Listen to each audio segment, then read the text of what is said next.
ఆర్జీవిని ఇకపై చూడలేమా? ఇదంతా ఎందుకు చెప్తున్నా అంటే RGV latest movie 'sari'. So ఈ సినిమాతో ఆర్జీవి కమ్‌బ్యాక్ ఇస్తాడా? ఆర్జీవి మార్క్ సినిమాలో ఉందా లేదా? సో ఇదంతా వీడియోలో డీటెయిల్‌గా ఎక్స్‌ప్లెయిన్ అయితే చేస్తాను. వీడియోని స్కిప్ చేయకుండా ఎండ్ వరకు చూడండి. లైక్ చేయండి, కొత్త వాళ్ళ ఛానల్‌ని సబ్స్క్రైబ్ చేసుకోండి. ప్రెజెంట్ రియల్ లైఫ్‌లో జరిగేటువంటి స్టోరీ సోషల్ మీడియాలో ట్రాప్ చేయడం కానీ, బ్లాక్‌మెయిల్ చేయడం కానీ ఇలాంటివైతే ఉంటది. సో సినిమాలో మెసేజ్ ఉందని చెప్పొచ్చు. సో సినిమాలో మెసేజ్ ఉంది.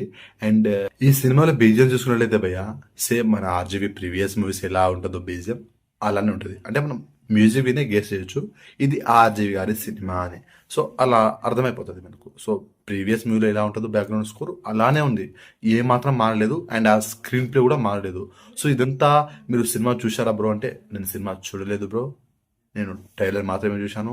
ట్రైలర్ చూసే ఈ వీడియో చూస్తున్నా భయ్య. ఇది ట్రైలర్ రివ్యూ అండ్ రియాక్షన్ చెప్పొచ్చు. నాకు ఇలా అనిపించింది ట్రైలర్ అనేది. సో ఇది ట్రైలర్ రివ్యూ అండ్ రియాక్షన్ మాత్రమే. సినిమా రేపు April 4th రిలీజ్ అవుతుంది. ట్రైలర్లో చూసినవే చెప్తున్నాను అన్నమాట. సో మీరు సినిమా రివ్యూ అని అనుకోకండి. అండ్ హీరోయిన్ తనకి మంచి మంచి సినిమాలో అవకాశం రావాలి. తన గ్లామర్ బాగానే ఉంది. తన పర్ఫార్మెన్స్ ఎలా ఉంటుంది అనేది రేపు సినిమా రిలీజ్ అయ్యాక చూసి తెలుసుకోవాలి.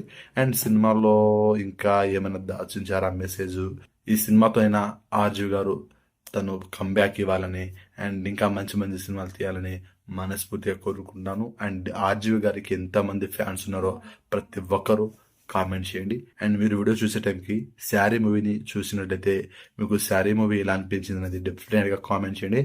నా వీడియో నచ్చినట్లయితే వీడియోని లైక్ చేయండి, షేర్ చేయండి, ఛానల్ని సబ్స్క్రైబ్ చేసుకోండి.